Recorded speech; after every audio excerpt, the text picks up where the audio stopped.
to run this death empire that we call a country? Are they spending this on your schools? Are they spending it on health care for women? Are they spending it on health care for trans people? What about health care for anyone? You know what they are spending it on? They're bailing out the banks. They're giving subsidies to the oil companies, destroying our planet. And thanks to the Trump administration, they're about to funnel $1 trillion a year straight into the war machine. They're taking money from the sweat of your brow so they can bomb Yemen, so they can bomb Palestine, and for what? We still have nothing to show for it as a society. Every single day, we have to understand we are in a class struggle, and there are a lot of people that get angry about taxes, and rightfully so. When people say they're mad about their taxes, our answer should be hell yeah. Oh yeah.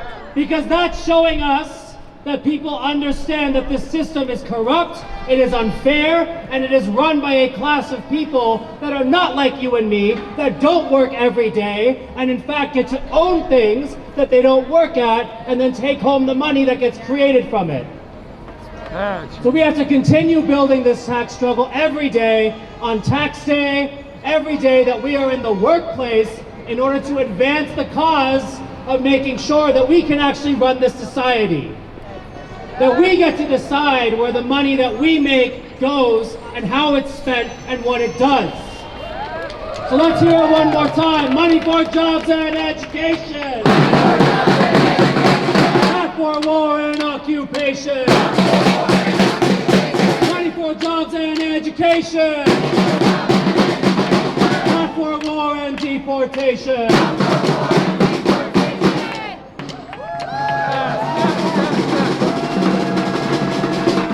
1, 2, 3, 4. Feed the people, not the war. 1, 2, 3, 4. Feed the people, not the war. 1, 2, 3, 4. Feed the people, not the war. All right, another pop quiz.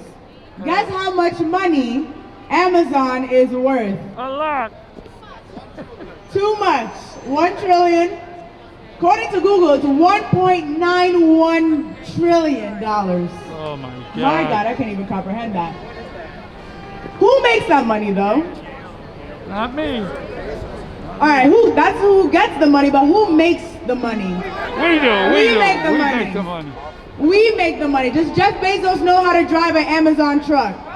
Hell no. Does Jeff Bezos know how to pack a package? No. Does Jeff Bezos know where to even find the deodorant, on what shelf the deodorant is in the Amazon facility? These people know how to do nothing. They're lazy, and they call us lazy. But they don't work, we work. Right? Right. Right? And if we as the workers run society, then we as the workers need to run society. Awesome. All right, money for jobs and education. Not for war and deportation.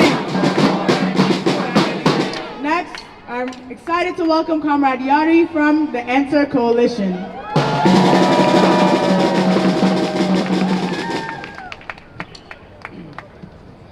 Good afternoon. My name's Jari Osorio. I'm an organizer with the New York City branch of the Answer Coalition. We are very happy to be here today. Answer stands for Act Now to Stop War and End Racism.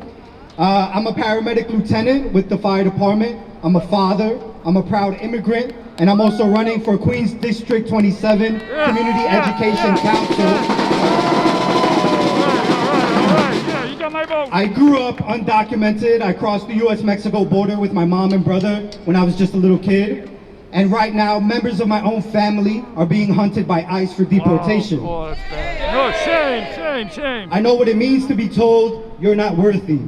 You're not worthy of health care. You're not worthy of safety. You're not worthy of staying in the only home you've ever known.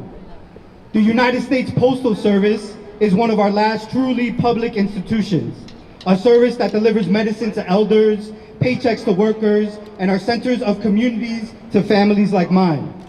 But just like our schools and just like our hospitals, they tell us there's no money to keep them running adequately.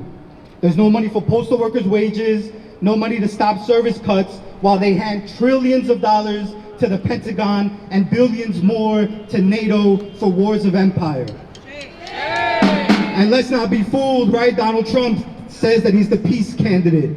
He talks a lot about like getting away from NATO, but we know that's just an okie doke. He just wants Europe to pay for more money. He's pro-NATO. And let's not get it twisted. NATO has nothing to do with our defense. It's the armed fist of imperialism. It's expanding US bases in Africa, fueling the proxy war in Ukraine to enrich war profiteers like Raytheon and Lockheed Martin. It's bankrolling the genocide in Gaza. NATO is a death machine and our taxes are its fuel. Every bomb that's dropped on Rafah, every dollar sent to the war machine is stolen from us, from postal workers fighting for their jobs, from paramedics like myself who see patients die because they can't afford insulin, or because they weren't sent an ambulance on time, because this city claims they don't have money to properly staff emergency medical services. Shame. They want us to believe austerity is inevitable. They want us to accept that post offices must close, that our kids' schools can't have nurses, our neighbors should live in fear of deportation, all while they spend trillions on war. We're here today to say enough, right? No more blood money for genocide, no more blank checks for NATO, no more starving our people to feed this machine. We say tax the rich, fund our communities, boycott, sanction, divest from death, and fund the future.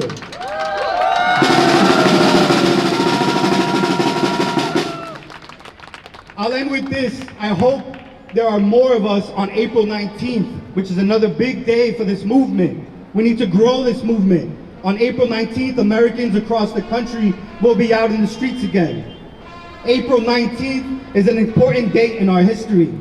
In the year 1775, it was the day the first shot was fired against the tyranny of the British Crown.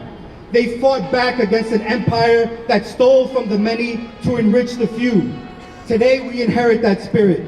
It's the same spirit of resistance that filled the hearts of brave Americans like Harriet Tubman, like Helen Keller, like Martin Luther King Jr. This time, our enemy is not some monarch across the sea.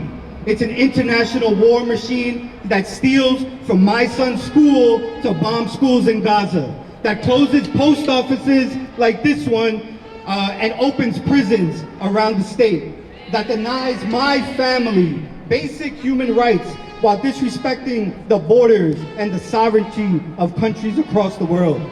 We must act now to end war and racism. Join us. Together, we won't just protest, we'll fight back. Our future belongs to us, and we will win.